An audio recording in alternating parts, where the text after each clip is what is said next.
Hello and welcome students, Gyanjyoti coaching সেন্টারের পক্ষ থেকে তোমাদের সকলকে আরো একবার স্বাগত। আশা করছি এর আগের দিনে রাধাকৃষ্ণন কমিশন ফার্স্ট পার্ট সবাই দেখেছো, কনসেপ্ট ক্লিয়ার করেছো। সেখানে লাস্ট আমি কোথায় থেমে গিয়েছিলাম, যে সুপারিশগুলো কি আছে সেগুলো নিয়ে আলোচনা করব। তো আজকের আমার যে ক্লাস রয়েছে বিশ্ববিদ্যালয় শিক্ষা কমিশন সুপারিশ সমূহ যেগুলো রয়েছে সেটা নিয়ে কিন্তু আজকে আমি ডিটেলসে আলোচনা করব। খুব অল্প কিছুই রয়েছে, তো সেটা আজকে আমার ক্লাস থাকবে। এবার ক্লাস শুরু করার আগে বা আলোচনার বিষয়ে যাওয়ার আগে আমি একটু কিছু ইনফরমেশন তোমাদের সাথে একটুখানি শেয়ার করে নিচ্ছি, ঠিক আছে? দেখো, কর্নারে তোমরা এখানে দুটো কন্ট্যাক্ট নাম্বার দেখতে পাচ্ছ। নাম্বার দুটি হলো আমাদের জ্ঞানজ্যোতি কোচিং সেন্টারের অফিসিয়াল হেল্পলাইন নাম্বার। যে কোনো একটি নাম্বারে কল করে তোমরা কিন্তু ঝটপট আমাদের সাথে যোগাযোগ করে নিতে পারো। একটু শুধু মনে রাখতে হবে, সোম থেকে শনিবারের মধ্যে কল করবে, অবশ্যই অফিস আওয়ারে কল করবে। সানডে রবিবার কিন্তু কেউ কল করবে না, সেদিন কিন্তু আমাদের ছুটি থাকে। ক্লিয়ার আছে? আচ্ছা, এইবারে তোমরা বলবে যে আচ্ছা এখানে এত কিছু দেওয়া আছে, 996991199699 আমাদের কোনটা? বেসিক্যালি তোমরা দেখে বুঝতে পেরে গেছো, তো তোমরা হচ্ছে এইটুকুটা দেখবে, ঠিক আছে? তার মানে তোমাদের যে কোর্স ফি আছে সেটা কত আছে? 1199 দেওয়া আছে, ঠিক আছে? এই যে 1199 এই যে মূল্যটা তোমাদের জন্য ধার্য করে দেওয়া হয়েছে, এর বিনিময়ে তোমরা কি কি পাচ্ছ? এর বিনিময়ে তোমরা তোমাদের পুরো সেমিস্টারটা ক্লিয়ার করতে পারছো, মাঝখানে কোনো কিছু পে করতে হচ্ছে না। আর কি পাচ্ছ? নোটস পত্র সমস্ত কিছু পেয়ে যাচ্ছ। আর কি পাচ্ছ? পেইড ব্যাচের ক্লাসেসগুলো পেয়ে যাচ্ছ।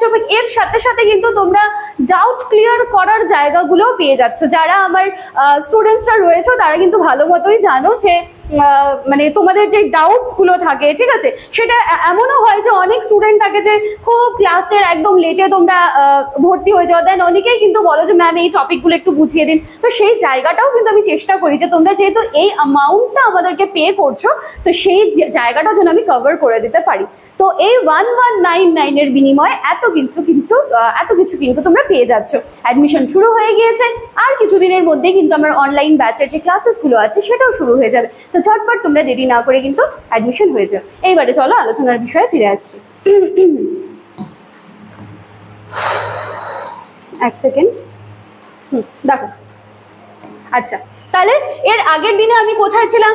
আগের দিনে ছিলাম যে এবার কিছু সুপারিশ কিন্তু গ্রহণ করা হলো। তাহলে এবার সুপারিশ থেকে শুরু করি। দেখো, বিশ্ববিদ্যালয় শিক্ষা কমিশনের সুপারিশগুলি কার্যকর করার জন্য কেন্দ্রীয় শিক্ষা উপদেষ্টা পর্ষদ সেগুলিকে নিয়ে একটা আলোচনা করা হয়, ঠিক আছে? এটা কমিশন হবে, কয়ডুসু হয়ে গিয়েছে। কমিশন নিম্নলিখিত উপায়গুলি এবার অবলম্বন করে। কি কি? উচ্চশিক্ষার উন্নয়ন। কমিশনের উদ্দেশ্য অনুযায়ী বিশ্ববিদ্যালয় শিক্ষার মান উন্নয়নের জন্য দেশে বিশ্ববিদ্যালয় এবং মহাবিদ্যালয়ের সংখ্যা বাড়াতে বলা হলো। আর কি বলা হলো? শিক্ষা কেন্দ্রগুলির যে গুণগত মান রয়েছে সেই গুণগত মান উন্নয়নের জন্য গবেষণা কেন্দ্র স্থাপনের সিদ্ধান্ত কিন্তু গৃহীত হলো। তাহলে সবার প্রথম কি অ্যাকশন নিয়ে নেওয়া হলো? সবার প্রথম সুপারিশ কি ছিল? যে উচ্চশিক্ষার উন্নয়ন, তার জন্য যে জিনিসগুলো প্রয়োজন, যে দেশে বিদ্যালয় মহাবিদ্যালয় এগুলো সংখ্যাগুলো বাড়াতে হবে। শুধুমাত্র তার সংখ্যাগুলো বাড়ালে হবে না, তার যে সেখানে কাজগুলো কি কি হচ্ছে বা তার কোয়ালিটি কি আছে সেই দিকটাও কিন্তু কি বলা হচ্ছে, যে সেই দিকটাও দেখার জন্য কিন্তু গবেষণা কেন্দ্র স্থাপনের সিদ্ধান্ত গৃহীত হলো। আর কি?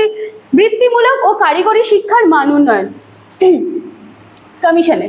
কমিশনে বৃত্তিমূলক ও কারিগরি শিক্ষার মধ্যে সমন্বয় সাধনের সুযোগ সৃষ্টি করে এই শিক্ষার মান উন্নয়নের কথা কিন্তু বলে দেওয়া হয়। আর কি আছে? শিক্ষার ক্ষেত্রে অর্থনৈতিক কাঠামো উন্নয়নের প্রচেষ্টা। বিশ্ববিদ্যালয় শিক্ষা কমিশন উচ্চশিক্ষার কাঠামোগত উন্নয়নের জন্য 1953 সালে ইউজিসি ইউনিভার্সিটি গ্র্যান্ট কমিশন, ঠিক আছে, বা বিশ্ববিদ্যালয় মঞ্জুরি কমিশন গঠন করে। কত খ্রিস্টাব্দে করে? 1953। কি তৈরি করা হলো? ইউজিসি তৈরি করা হলো। কেন করা হলো?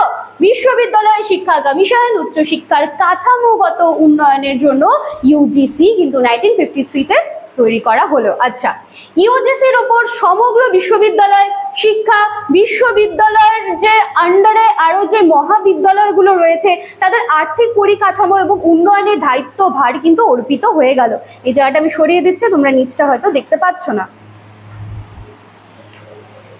চলো এই পয়েন্টটা, গ্রামীণ বিশ্ববিদ্যালয় প্রতিষ্ঠার প্রকল্প গ্রহণ। কি বলা হলো, যে কমিশনে এটাও বলে দেওয়া হলো যে গ্রামীণ বিশ্ববিদ্যালয়ের সুপারিশকে কার্যকর করার জন্য 1956-এ জাতীয় গ্রামীণ উচ্চশিক্ষা সংসদ বা national council of rural higher education তৈরি করা হলো। যে গ্রামীণ যে বিশ্ববিদ্যালয়গুলো আছে সেদিকটাও কিন্তু বলে দেওয়া হচ্ছে যে এদিকটাও কিন্তু এবার আমাদেরকে দেখতে হবে। তো তার জন্য এই অ্যাকশন ছিল। তো এই সংসদের তত্ত্বাবধানে সারা দেশে 15টা সংস্থাকে গ্রামীণ উচ্চশিক্ষার যে সংস্থা ছিল সেই গ্রামীণ উচ্চশিক্ষার সংস্থায় রূপান্তরিত করা হয়। এবং এরকম একটি সংস্থা ছিল হচ্ছে শ্রীনিকেতন। আমি যেটা আন্ডারলাইন করছি না, তোমরা দেখতেই পাচ্ছ আশা করি, ঠিক আছে।